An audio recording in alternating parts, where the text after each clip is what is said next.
আলাইকুম।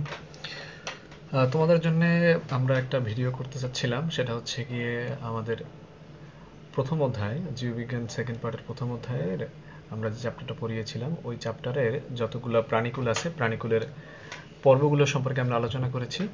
এখন একটা জাস্ট তোমাদের জন্য বলছিলাম যে একটা সহজ করে মনে রাখার জন্য আমরা একটা গল্পের মতো করে একটা সুন্দর একটা নেমোনিক সাজিয়েছি। আশা করি এটা তোমাদের মনে রাখার জন্য অনেকটা হেল্প হবে। তো আমরা শুরু করি। আমাদের এখানকার যে গল্পটা আছে এটা হলো একটা চিঠি, বুঝতে পেরেছো?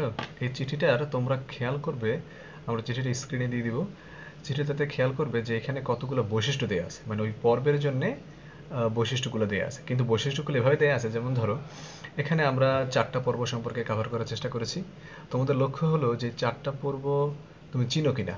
তুমি জাস্ট টার্গেট করবা যে এখানে কোন কোন বৈশিষ্ট্যগুলো বলা হয়েছে এবং এই বৈশিষ্ট্যটা কোন পর্বের সাথে মিলে যায়। তো এই গল্পটা খুবই সহজ।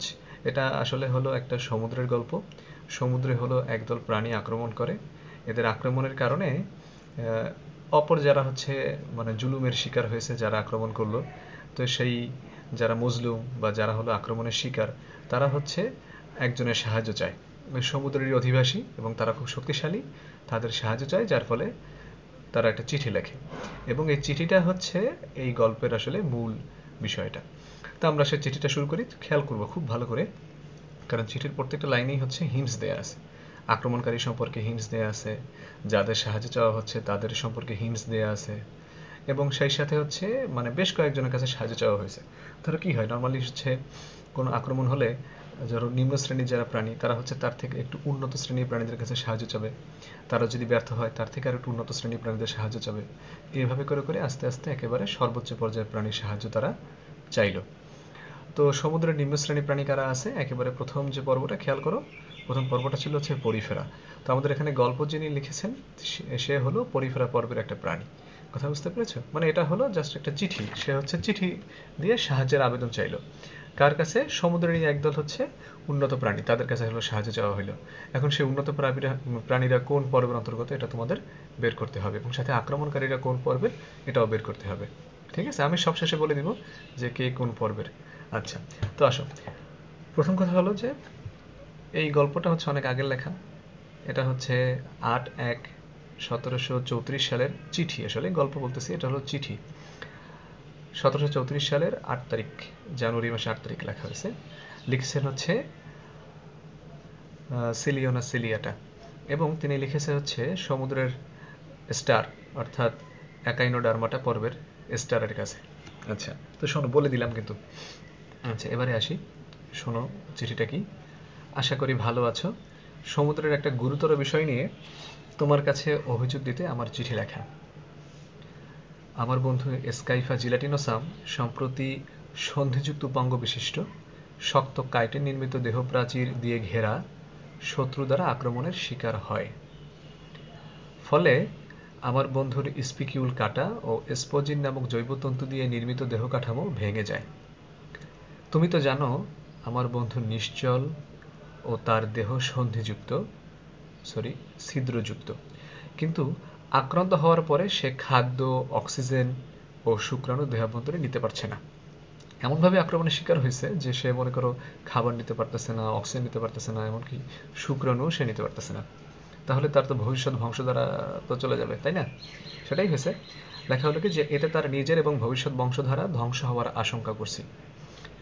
পর সংবাদে যে আমরা রেইন ফরেস্ট সদস্যদের সাহায্য চেয়েছিলাম, কিন্তু তাদের দ্বিস্তরী হাইড্রা ভালগারিস নামক অমর যোদ্ধারা তারা অনেক চেষ্টা করেছে, তবুও আক্রমণকারীর মাথার এক জোড়া অ্যান্টেনাও বাঁকাতে পারেনি। তাদের বিষাক্ত অস্ত্র নেমাটোসিস্ট, যেটা দিয়ে তারা আত্মরক্ষা, খাদ্য গ্রহণ ও দেহ পরিষ্কার করে, সেটাও ব্যর্থ হয়েছে। তাহলে বুঝতেই পারছো আক্রমণকারী কতটা শক্তিশালী। যে নেমাটোসিস্ট নিয়ে তাদের এত গর্ব, সেই নেমাটোসিস্টই ব্যর্থ। বরং হাইড্রা যোদ্ধাদের দ্বিস্তরের যে আবরণ সেটা ফেটে গিয়ে মেসোগিলিয়া বেরিয়ে গেছে আক্রমণকারীদের মুখপাঙ্গের গুঁতোয়। বুঝছো তাহলে কি অবস্থা?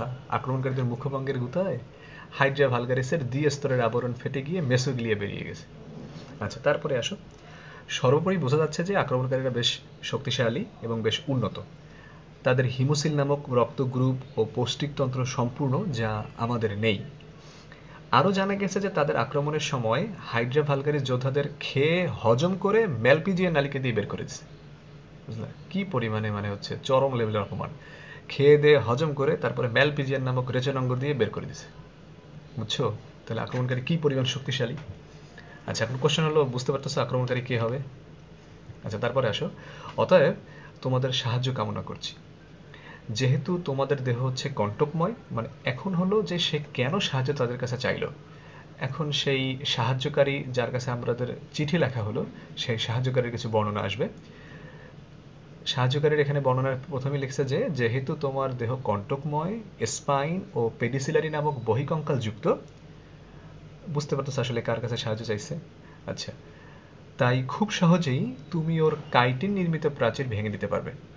এখানে কিন্তু একটা বড় হিন্টস দেওয়া হয়ে গেছে যে যে আক্রমণ করলো তার দেহ প্রাচীর হচ্ছে কাইটিন নির্মিত, আর যাদের কাছে সাহায্য চাওয়া হয়েছে তাদের দেহ কিন্তু স্পাইন ও পেডিসিলারি নামক বহিকঙ্কাল যুক্ত, মানে কণ্টকময়, এবং তাদের দেহ হচ্ছে স্পাইন এবং পেডিসিলারি নামক বহিকঙ্কাল যুক্ত। আচ্ছা তারপরে আবার বর্ণনা, যাদের কাছে সাহায্য চাওয়া হইল তাদের, যে তোমার সকল সামুদ্রিক ভাইদের আক্রমণে ওর ট্যাগমাটায় বিভক্ত শরীর চূর্ণ বিচূর্ণ হয়ে যাবে। তাহলে আক্রমণকারীদের আরও একটা বৈশিষ্ট্য আমরা পেলাম যে তাদের দেহ হচ্ছে ট্যাগমাটায় বিভক্ত। আর এইখানে যে কথাটা বলা হয়েছে সেটা হলো গিয়ে যাদের কাছে সাহায্য চাওয়া হইলো তাদের মানে সকল সদস্যই কিন্তু সামুদ্রিক। আচ্ছা তারপরে বলা হলো কি যে তোমার কণ্টকিত ত্বকের আছরে ওই আক্রমণকারীর পৃষ্ঠীয় হৃদযন্ত্র ফেটে গিয়ে এর উন্মুক্ত রক্ত সংবহনতন্ত্র অকেজো হয়ে যাবে। তাহলে এখানে আমরা পেলাম যে আক্রমণ করতে আসছে আক্রমণকারীদের উন্মুক্ত রক্ত সংবহনতন্ত্র রয়েছে। আচ্ছা কিন্তু তুমি তো সমুদ্র স্টার, তোমার রয়েছে হিমাল এবং পেরিহিমাল তন্ত্র, যার ফলে আক্রমণকারী তোমার একটা নালিকা পদেরও যোগ্য নয়। বুঝতে পেরেছো? অর্থাৎ তাকে এখানে পাম দিছে, কারণ সে যদি মানে উন্নতই না হয় তাহলে সে আক্রমণকারীদের তো আর ক্ষতি করতে পারবে না। এই জন্য বলা হয়েছে যে তুমি এতটাই মানে উন্নত, তুমি তো সমুদ্র স্টার, তো তোমার নালিকা পায়েরও যোগ্য নয় আক্রমণকারীরা। এখন কেন যোগ্য নয় সেটা বলা হয়েছে নিচে, দেখো বলা হলো যে আশা করি তোমার মুক্ত সাঁতারু যে লার্ভা, সেই লার্ভা সদস্যরাই যথেষ্ট ওদের পুঞ্জাক্ষীকে ফাঁকি দিতে। তার মানে এখানে কিন্তু দুইজনের দুটো বৈশিষ্ট্য আসছে। একটা হলো যে আক্রমণকারী তাদের হলো চোখের কথা বলা হয়েছে, চোখ হলো পুঞ্জাক্ষী, অর্থাৎ মানে চোখের ভেতরে মানে চোখের পুঞ্জ অর্থাৎ অক্ষী পুঞ্জ থাকে, অনেক চোখ, সেই পুঞ্জাক্ষী থাকে তার।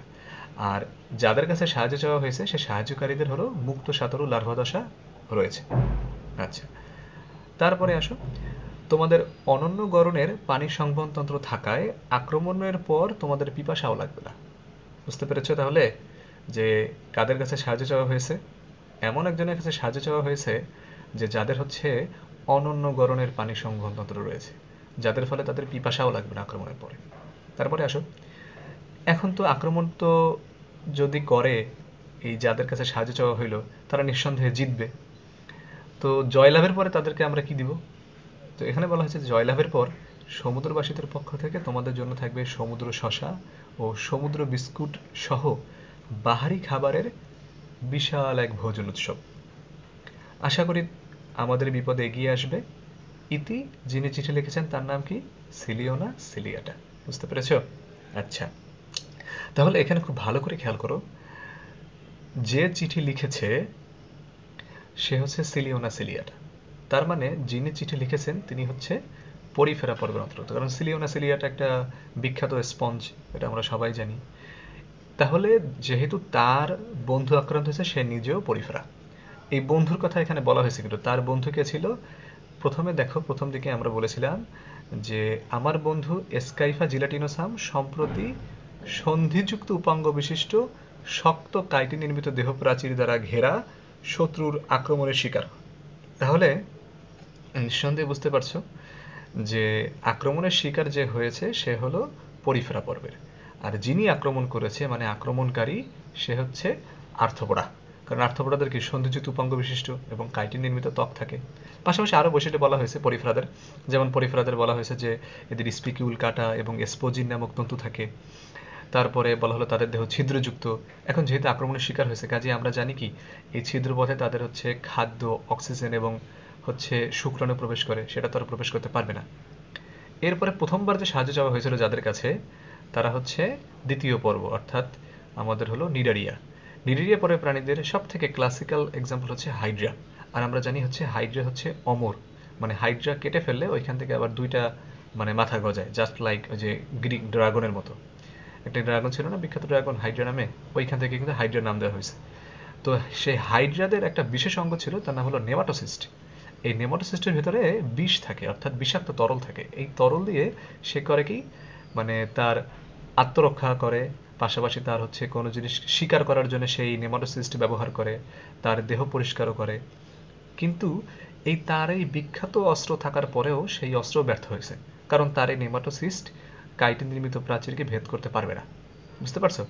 বরং হয়েছে কি, সে আক্রমণ করতে গিয়ে তার অবস্থা বেহাল হয়ে গেছে। সে মনে করো যে ওই আর্থ্রোপোডা সদস্যদের মুখপাঙ্গের গুঁতোয় তার মনে করো যে দুই স্তর ফেটে গিয়ে মাঝখানে যে মেসোগ্লিয়া থাকে, সেই মেসোগ্লিয়া ফেটে বেরোয় চলে গেছে। এবং কি করছে, সাথে সাথে ওই হাইড্রা ভালগারিসদেরকে আবার খেয়ে হজম টজম করে তার যে রেচনাঙ্গ ম্যালপিজিয়ান নালিকা, সেই ম্যালপিজিয়ান নালিকা দিয়ে বের করে দিছে। মানে টোটাল আর্থ্রোপোডা পর্বের প্রাণীদের বৈশিষ্ট্য বলা হলো এখানে। আর হলো নিডারিয়াদের বৈশিষ্ট্য গেল।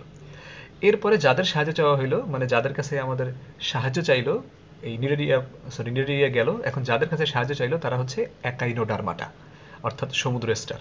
সেই একাইনোডার্মাটাদের এখানে বৈশিষ্ট্য বেশ কয়েকটা বলা হয়েছে, যেমন ধরো তাদের দেহ হচ্ছে কণ্টকময় এবং পেডিসিলারি নামক হচ্ছে বহিকঙ্কালযুক্ত, যার ফলে কি হবে, এরা খুবই শক্ত বাইরের আবরণ থাকার কারণে এরা কিন্তু ওই আক্রমণকারীদের মুখপাঙ্গ বলো বা যে কোনো অঙ্গের আক্রমণে খুব সহজে ধ্বংস হবে না, বরং যে আক্রমণ করতে আসবে তার উল্টা ক্ষতি হতে পারে। অর্থাৎ তার কাইটিন নির্মিত দেহ প্রাচীর সে ভেঙে দিতে পারবে, যেহেতু তার দেহে কাটা আছে।